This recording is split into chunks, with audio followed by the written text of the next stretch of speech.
Amen. So you have to understand, the way you live is not just for you and your kids. It's going to impact a generation that is coming after us. तो आपको समझना है, आप जैसा जीवन जीते हो उससे सिर्फ आप ही नहीं, आपके बच्चे ही नहीं, लेकिन पीढ़ियां प्रभावित होंगी आने वाली. And then his wife, Pastor Shoddy, she was diagnosed with cancer. और फिर उनकी पत्नी पास्टर शॉडी को कैंसर बताया गया था. Here they are preaching faith. वो विश्वास सिखा रहे हैं आके. So many people are getting healed. इतने लोग चंगे हो रहे थे उनकी सेवकाई में. And then the enemy attacked his wife. और फिर दुश्मन ने उनकी पत्नी पे हमला किया. And the doctor told her, if you want to live, I'm not sure, but I think it was lung cancer, because the doctor told her, if you want to stay alive, you have to leave Philippines and never come back. मुझे पक्का नहीं पता, पर शायद lung cancer था और doctor ने उनसे ये बोल दिया कि अगर जिंदा रहना चाहते हो तो फिलीपींस छोड़ के चले जाओ और वापस कभी मत आना. And she told the doctor, उन्होंने डॉक्टर से कहा, it was God who told me to come here. परमेश्वर ने मुझे यहाँ आने को बोला था. And until God will tell me to go back, I'm staying here. और जब तक परमेश्वर मुझे वापस जाने को नहीं बोलेगा, मैं यहीं रुकूंगी. And she was sharing this testimony. I was just with her. वो ये गवाही बता रही थी, मैं उनके साथ था. You know, it's beautiful to learn from the fathers. ये खूबसूरत है जब हम पिताओं से सीखें. So beautiful. I love that. बहुत खूबसूरत है, मुझे प्यार है इससे. I mean, like, if I wouldn't have gone there to preach, just to sit with them and hear their stories, it would have been worth it. अगर मैं जाके प्रचार ना भी करता और केवल बैठ के उनकी कहानियां सुनता, उनकी जिंदगी में जो प्रभु ने किया, बहुत मेरे लिए काफी था.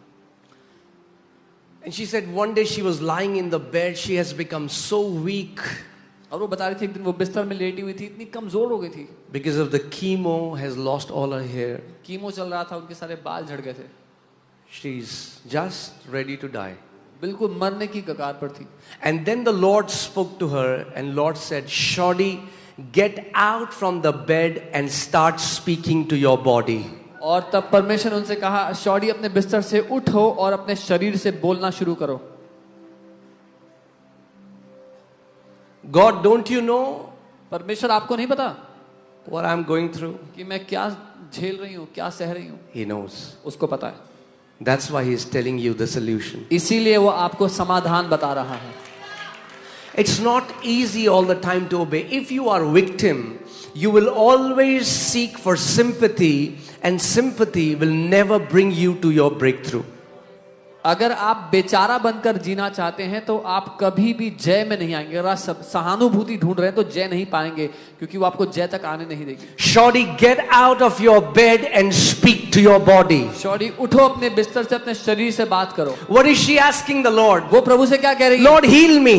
प्रभु मुझे चंगा करो. What is the Lord telling her? प्रभु उनसे क्या कह रहे हैं? I have put my authority in your mouth, Shoddy. Get out from your bed and start to release the authority that I have given you. मैंने अपना अधिकार तुम्हारे मुंह में डाल दिया है. शॉडी उठो और उस अधिकार का इस्तेमाल करो, उसे खोलो अपने जीवन पर. Speak to your body. अपने शरीर से बोलो.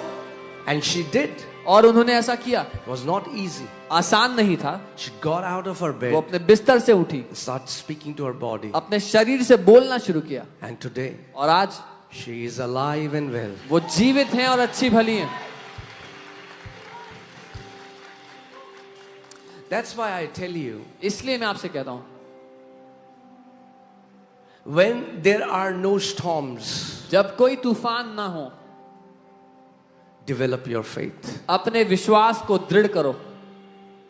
When you have strength in your body, जब आपके शरीर में बल है, learn how to make declarations. सीखो कैसे घोषणाएं करना है. Don't wait for a negative news. एक बुरी खबर का वेट मत करो.